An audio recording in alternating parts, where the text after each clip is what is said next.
Hello ವೀಕ್ಷಕರೇ, simply kitchen ಚಾನಲ್ಗೆ ಸ್ವಾಗತ. ಇವತ್ತು ನಾನು ಬಾದಾಮ್ ರಸ್ಮಲೈ ಹೇಗೆ ಈಸಿಯಾಗಿ ಟೇಸ್ಟಿಯಾಗಿ ಮಾಡೋದು ಅಂತ ತೋರಿಸ್ತೀನಿ. ಇದನ್ನು ನಾವು ಸ್ವೀಟ್ ಸ್ಟಾಲಲ್ಲೆಲ್ಲ ತೊಗೊಬೇಕು ಅಂದರೆ 1000 ರೂಪೀಸ್ ಇರುತ್ತೆ ಇಷ್ಟಕ್ಕೆ. ಇದಕ್ಕೆ ಟೋಟಲ್ ಆಗಿ 1 ಲೀಟ್ರ್ ಹಾಲು ಬೇಕಾಗುತ್ತೆ. ಅರ್ಧ ಲೀಟ್ರ್ ಮಾತ್ರ ನಾನು ಈಗ ಇದನ್ನು ಪನ್ನೀರ್ ಮಾಡ್ಕೊಳ್ಳೋದಕ್ಕೆ ಹಾಲು ಕುದಿಸ್ಕೊಂಡು ಇಟ್ಕೊಂಡಿದ್ದೀನಿ. ಕುದಿಬೇಕಾದ್ರೇ ನಾವು ವಿನಿಗರ್ ಇಲ್ಲಾಂದರೆ 1 ಸ್ಪೂನಷ್ಟು ಲೆಮನ್ ಜ್ಯೂಸನ್ನ ಹಾಕಬೇಕು. ನಾನೀಗ 1 ಸ್ಪೂನಷ್ಟು ಲೆಮನ್ ಜ್ಯೂಸ್ ಹಾಕಿ ಕುದಿತಾ ಇರೋ ಹಾಲಿಗೆ ತಿರುಗಿಸ್ಕೊತಾ ಇದ್ದ ಹಾಗೇ ಅದು ಒಡೆದ ಹಾಗೆ ನೀರು ಸಪ್ರೇಟು ಪನ್ನೀರ್ ಸಪ್ರೇಟ್ ಆಗುತ್ತೆ.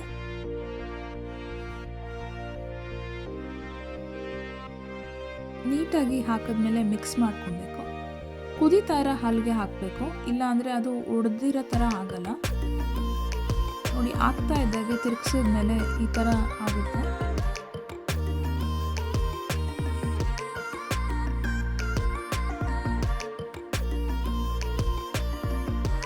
ಈ ಥರ ಆಗಬೇಕು.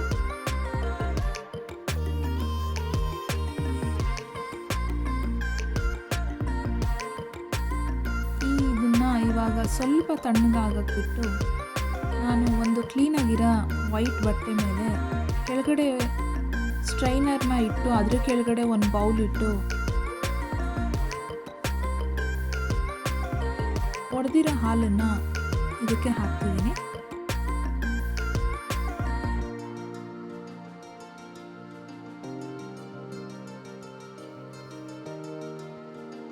ಎಲ್ಲ ನೀಟಾಗಿ ಹಾಕಿ ಒಂದು ಬಟ್ಟೆನ ಅದನ್ನು ತಿರುಗಿಸ್ಕೊಂಡು ಸ್ವಲ್ಪ ಸ್ಕ್ವೀಸ್ ಥರ ಮಾಡಿ ಒಂದು 10 ಮಿನಿಟ್ಸ್ ಬಿಡಬೇಕು. ಆದಮೇಲೆ ಈ ಥರ ಪನ್ನೀರನ್ನ ತಗೊಂಡು ಅದು ಲಂಪ್ಸ್ ಇಲ್ಲದೆ ಇರೋ ಥರ ನೀಟಾಗಿ ಎಲ್ಲ ಸ್ಮೂತಾಗಿ ಸ್ಮ್ಯಾಶ್ ಮಾಡ್ಕೊಬೇಕು. ಮೇಯ್ನ್ ಏನಂದರೆ ಇದಕ್ಕೆ ಈ ಥರ ನೀರನ್ನ ನೀಟಾಗಿ ಸಪ್ರೇಟ್ ಮಾಡ್ಕೊಬೇಕು. ನೆಕ್ಸ್ಟು ಈ ಥರ ಸ್ವಲ್ಪನೂ ಈ ಲಂಪ್ಸ್ ಥರ ಇಲ್ಲದೆ ಥರ ಸ್ಮೂತಾಗಿ ಮಾಡ್ಕೊಬೇಕು. ಇದೇನು ತುಂಬ ಲಂಪ್ಸ್ ಇಲ್ಲ. ಈ ಥರ ಮಾಡಿ ಸ್ವಲ್ಪ ಸಪ್ರೇಟಾಗಿ ಮಾಡಿ ಇಟ್ಕೊಂಡಿದ್ದೀನಿ. ಇದನ್ನು ನಾನು ಬೇಬಿ ಬಾಲ್ಸ್ ಥರ ಮಾಡ್ತಿದ್ದೀನಿ, ತುಂಬ ದೊಡ್ಡದಾಗಿ ಮಾಡ್ತಿಲ್ಲ. ಇದೇ 2ರಷ್ಟು ಆಗುತ್ತೆ. ನಾನು ಒಂದೇ ಬೈಟಿಗೆ ತಿನ್ನೋ ಥರ ಚಿಕ್ಕದಾಗಿ ಮಾಡ್ಕೊಂಡಿದ್ದೀನಿ, ಬೇಗ ಕ್ವಿಕ್ಕಾಗಲಿ ಅಂತ. ಈಗ ರಸಗುಲ್ಲ ಮಾಡ್ಕೊಳ್ಳೋದಕ್ಕೆ ಒಂದು ಪ್ಯಾನಲ್ಲಿ 1 ಕಪ್ಪಷ್ಟು ಸಕ್ಕರೆ, 2 ಕಪ್ಪಷ್ಟು ನೀರು ಹಾಕ್ತಿದ್ದೀನಿ. ನೀರನ್ನು ಸ್ವಲ್ಪ ಜಾಸ್ತಿನೇ ಹಾಕಬೇಕು. ಸಕ್ಕರೆಗಿಂತ 2ರಷ್ಟು, ಅದಕ್ಕಿಂತ ಇನ್ನೊಂದು ಸ್ವಲ್ಪ ಒಂದು 1/2 ಕಪ್ ಹಾಕಿದ್ರೂ ನಡೆಯುತ್ತೆ. ಒಟ್ಟಿನ ಸಕ್ಕರೆ 1 ಕಪ್ ಹಾಕಿದ್ರೆ ನೀರು 2 ಕಪ್ ಹಾಕ್ಕೊಬೇಕು. ನೀರು ಜಾಸ್ತಿ ಹಾಕಬೇಕು.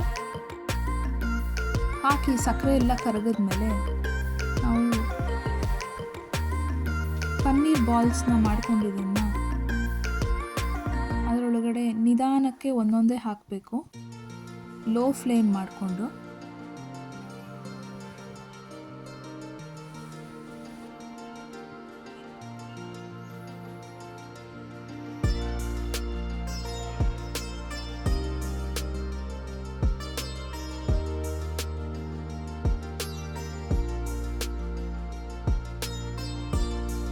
ಮಾಡಿರೋ ಎಲ್ಲ ಪನ್ನೀರ್ ಬಾಲ್ಸ್ನ ಅದರಲ್ಲಿ ಹಾಕಿ ಅದು ಪನ್ನೀರ್ ಬಾಲ್ಸ್ ಮುಳುಗುತ್ತಾ ಅಂತ ನೋಡಬೇಕು, ಇಲ್ಲಾಂದರೆ ಇನ್ನೊಂದು ಸ್ವಲ್ಪ ನೀರು ಹಾಕ್ಕೊಬೇಕು. ಇದನ್ನು ಹಾಕಿ ಫುಲ್ ಲೋ ಫ್ಲೇಮಲ್ಲಿ 5 ಮಿನಿಟ್ಸ್ ಕುಕ್ ಮಾಡಿದ್ರೆ ಸಾಕು. ಈ ಥರ ಡಬಲ್ ಆಗುತ್ತೆ. ಈ ಥರ ಡಬಲ್ ಆದಮೇಲೆ ರೆಡಿ ಆಗಿದೆ ಅಂತ ಸ್ಪೂನಲ್ಲಿ ಒಂದು ತಗೊಂಡು ಅದು ಸ್ವಲ್ಪ ಮೇಲೆ ಸಾಫ್ಟಾಗಿರುತ್ತೆ, ಅದು ಎಲ್ಲ ನೀಟಾಗಿ ತಿರುಗಿಸ್ಕೊಂಡು ಕುಕ್ ಮಾಡ್ಕೊಬೇಕು. ಇವಾಗ ಇದು ಚಿಕ್ಕದಾಗಿ ಮಾಡಿರೋದ್ರಿಂದ ರೆಡಿ ಆಗಿದೆ ನೋಡಿ, ಸ್ಪಾಂಜಿಯಾಗಿ ಈ ಥರ ಇರುತ್ತೆ. ಇವಾಗ ರಸಗುಲ್ಲ ರೆಡಿ ಆಗಿದೆ. ನಾವು ಇದಕ್ಕೆ ರಬ್ರಿನ ರೆಡಿ ಮಾಡ್ಕೊಬೇಕು. ನೆಕ್ಸ್ಟು 1 ಲೀಟರಲ್ಲಿ 1/2 ಲೀಟರ್ ಮಾತ್ರ ಯೂಸ್ ಮಾಡಿದೆ. ಇನ್ನು 1/2 ಲೀಟರ್ನ ನಾನು ಒಂದು ಪ್ಯಾನ್ಗೆ ಹಾಕಿ ಮೀಡಿಯಮ್ ಫ್ಲೇಮ್ ಇರಬೇಕು.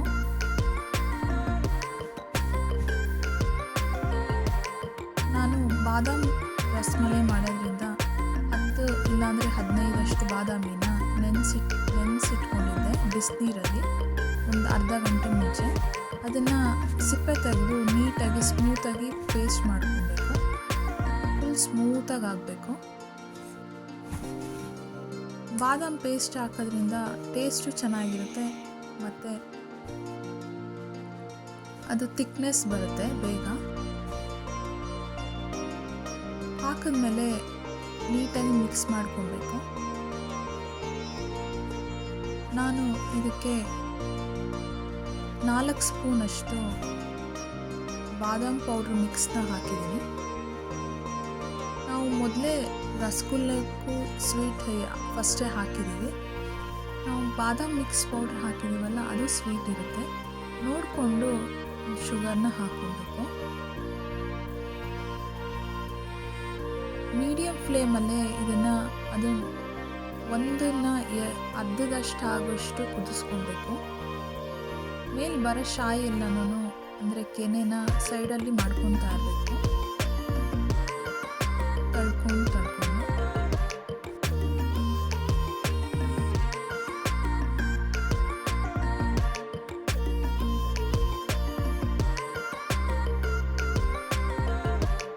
4 ಸ್ಪೂನಷ್ಟು ಸಕ್ಕರೆ ಹಾಕಿದ್ದೀನಿ.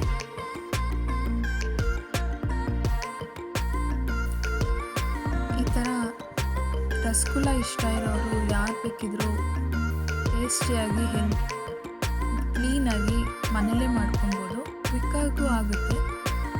ಒಂದು ಸರಿ ಟ್ರೈ ಮಾಡಿ ಕಲ್ತ್ಕೊಂಡ್ಬಿಟ್ರೆ ತುಂಬ ಈಸಿನೂ ಆಗುತ್ತೆ, ಟೇಸ್ಟಿಯಾಗೂ ಇರುತ್ತೆ. ನೀವು ಮಾಡಿ ಫ್ರಿಜ್ಜಲ್ಲಿಟ್ಟರೆ ಯಾವಾಗ ಬೇಕಿದ್ರೂ ತಿನ್ಬೋದು. ಈ ಥರ ರಬ್ಡಿ ಮಾಡಿ ಕೊಟ್ಟರೆ ಮಕ್ಕಳಿಗೆ ಎಲ್ಲರಿಗೂ ಇಷ್ಟ ಆಗುತ್ತೆ. ಯಾರಾದರೂ ಅಷ್ಟೇ ಇಷ್ಟಪಟ್ಟು ತಿಂತಾರೆ, ಅಷ್ಟು ಟೇಸ್ಟಿಯಾಗಿರುತ್ತೆ.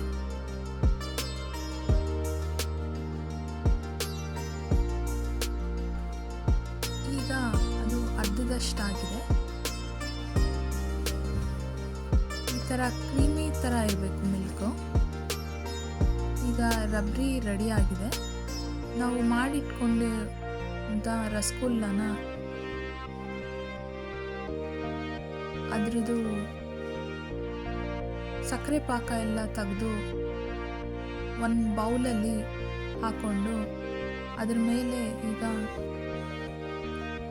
ನಾವು ಮಾಡಿಟ್ಕೊಂಡಿದ್ನ ರಬ್ಡಿನ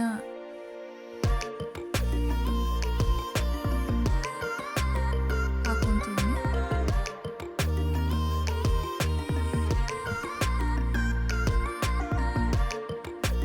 ಹಾಕ್ಕೊಂಡು 1 ಅವರಷ್ಟು ಫ್ರಿಜ್ಜಲ್ಲಿಟ್ಟು ತಿಂದರೆ ತುಂಬ ಟೇಸ್ಟಿಯಾಗಿರುತ್ತೆ. ಈಗ 1 ಅವರ್ ಆದಮೇಲೆ ಸರ್ವ್ ಮಾಡೋಕ್ಕೆ ರೆಡಿ ಇದೆ. ನಾನು ತೋರಿಸಿರೋದು ನಿಮ್ಗೆ ಇಷ್ಟ ಆದರೆ ಲೈಕ್ ಮಾಡಿ, ಸಬ್ಸ್ಕ್ರೈಬ್ ಮಾಡಿ.